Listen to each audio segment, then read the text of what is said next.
Great. Welcome back to this Ready to Net program on electronic portfolios. We've just seen some voices and heard some voices of Stanford students talking about their experience. In this second segment, we will focus on the practical implications of implementing electronic portfolios. The panel members for this discussion have focused much of their work on the how-to questions involving e-portfolios. For example, how should e-portfolios be designed, integrated, and supported? How will schools and colleges track student progress using e-portfolios? And how do teachers and students interact as they construct e-portfolios? It's my pleasure to welcome for this segment Helen Barrett, who is on the faculty of the School of Education at the University of Alaska in Anchorage. Helen has been researching electronic portfolios since 1991, and in 1995 launched a website on technology and alternative assessment. She is also the assessment coordinator for ITSTE, the International Society for Technology and Education, the project at ITSTE for the development of the National Educational Technology Standards for Teachers. Ali Jafari has been engaged in the fields of information technology and multimedia since 1985. He has held faculty and administrative appointments at Indiana University in Bloomington and also Indiana University, Purdue University, Indianapolis. Ali's current research and development work focuses on electronic portfolios. He is also the founder of the ePort Consortium. Finally, Gary Langer is the Associate Vice Chancellor for the Minnesota State College and University System and also the Executive Director of iSeek Solutions. Gary's current activities involve developing an e-portfolio system for Minnesota students and citizens, which can be used for educational and career planning and decision making. Welcome to you all. Helen, please, why don't you start us? You've been working in the area of e-portfolios with teachers. Tell us how e-portfolios become a useful resource for teacher preparation programs, if you would, please. Well, there are a variety of ways that e-portfolios are currently being developed in teacher education programs. We find that there are multiple purposes for those e-portfolios. Some programs use them to document student learning over time. Some programs actually use their portfolios as assessment and evaluation and accountability tools. And other programs find that their students can use those portfolios for employment, for taking and showing a potential employer their skills. What I'm also finding is that teacher education programs across the country have tried many different strategies for creating their electronic portfolios. Some of them use what I call a common tools approach, which is just using the ordinary software that students are used to using in the classroom, like Word and PowerPoint and web pages and so on. Other programs have developed some of these systems that you saw in the previous program, where students can actually organize and demonstrate to their faculty how well they've met the standards of their program. And let me just clarify, when you talk about students in this context, you're actually talking about students in colleges and teacher prep programs. We're not talking about high school students or middle students in a teacher's class. We're actually talking about students in a teacher prep program, undergraduate or potentially master's programs. Correct. That's great. Ali, what can you tell us about the ePort Consortium, the project that you've got underway in Indianapolis? Well, the notion was to create a consortium which consists of a selected number of higher education institutions. So collaboratively together we can define, design, and develop interoperable and transportable electronic portfolio system. So there is the collaboration could come from two different perspectives: the conceptual participation or the participant in the development aspect of it. The developing members actually participate in collaborating with the Cyber Lab at IUPUI to develop an electronic portfolio management system, which is similar to the course management system.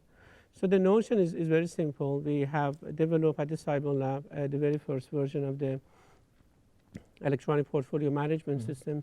We give it to the developing member campuses, and they with the source code and licensing permission access to modify it, to adjust it, to massage it, and to further develop it according to their needs. So basically that's what the concept is. So lots of customization among the members of the consortium. They're not all locked into one format. Exactly. In fact, that's one of the main reasons that we wanted to do the consortium, because each campus has got its own. Each campus is looking at a portfolio from a different perspective. So it's very important that more than one campus participate in the definition aspect of it, the design aspect of it, and the development aspect of it. And Gary, we've been talking with everybody else so far about schools and colleges, but Minnesota has other ambitions, don't they? Well, we're kind of in a unique position in trying to follow the collaborative approach that others have taken, but trying to do something that really met the needs of the state. And we work very closely in our system, the Minnesota State College and Universities, with the K-12, with the educational other members in the state, as well as workforce centers and employers. So we wanted to create something that could be standards-based and unique for all these different platforms. So it had to be very flexible, yet unique, with different templates, and very easy to use in terms of the technology literacy. And something that could be lifelong for the digital learner of the 21st century, that they could start in K-12, middle school, high school, carry it through their college career and then on into the workforce, always having available this digital portfolio. It's a unique example of a state initiative that really is statewide, not just in one campus or one school district. Is that correct? That's right. The goal is that it'll be free for all Minnesota residents, as well as students attending Minnesota institutions. That's great. Actually, we have a tape about the Minnesota project. Let's actually see that tape, if we may. Well, the portfolio effort is a wonderful opportunity for the 21st century learner. We see that as going to be one of the main tools, one of the main pieces of the toolkit for 21st century learners. The portfolio could very easily become the cell phone of the future, but not quite as annoying. We could end up in a situation where the users of the portfolio just expect in common courtesy that they can enter their portfolio to provide necessary information to access a program or to do business with government. Looking for the day that instead of filling out your last name first name, middle name last, and all the other redundant information, you simply say, tell me the data elements you need, they're in my portfolio, I'll release them to you. The ePortfolio has opportunities for them to continue the record keeping, if you will, that they started in their 4-H work, and continue to build on that so that they're sharing the skills they have throughout their entire life and sharing those with potential employers and with their friends and family. This is an evolving technology, and the more we learn about it, the more we're going to be able to use it. We have done pilot sites with students, and that's the best place to go because they're so innovative and energetic and enthusiastic about these things. That's great. That's very helpful. Gary, where are you in this? Are there 50,000 people in Minnesota that have e-portfolios today, or are you in the early stages and growing rapidly? Well, we did a soft launch August 1st, and we didn't want to really open it up public and have the servers crash. So it is live, and a number of institutions and faculty and organizations are adopting it. We will do a public launch this fall. We've got about 3,000 portfolios up there now. And we are collaborating with other organizations, particularly the help desk for this is run by the Minnesota Department of Economic Security. So we're trying to leverage as much free help and cooperation from others that are interested in this whole effort. And the mix of that 3,000 today in the soft launch, more college students, more folks who are out in the economy, given some of the economic upheaval underway, get a sense of the current population? It's mainly in the college population as well as the workforce. Okay. Helen, when we go back and look at teacher preparation, the role of the e-portfolio, how widely accepted is the notion of a portfolio, let alone the implementation, in teacher preparation programs today? It's becoming much more widely accepted because of many schools are looking at their accreditation requirements, especially through NCATE, that are asking schools of education to come up with assessment systems and performance-based measures to demonstrate that students have met the standards, the teaching standards of their state. And so we're finding more and more schools of education are looking to portfolios, and especially e-portfolios, as a way of facilitating that process. Yeah. Ollie, does it mean that the notion of an e-portfolio, whether it's in teacher ed or the experience in Minnesota or some of what we heard in the other panel, does this solve some of the outcomes problem for institutions? How do we collect data to document the learning outcomes and skill enhancement, value added, whatever the notion is, that has been the mandate from the accrediting associations for 20 years and some of the professional associations for almost as long? Well, I think it's very important to have a good understanding of functional requirement, technical requirement for the electronic portfolios. And secondly, is very important to come up with an interoperable and transportable electronic portfolio system, because today electronic portfolios is pretty much like course management system in 96, 97. So we want to make sure that electronic portfolios in the future being developed by various vendors, by various universities, they're interoperable. So if a student did not finish his education in institution A, he's going to institution B. So most of the work, if not all, is transportable from institution A to B and even beyond. After a student graduates, be able to continue using those. So I think these are the major issues and challenges that we have to solve.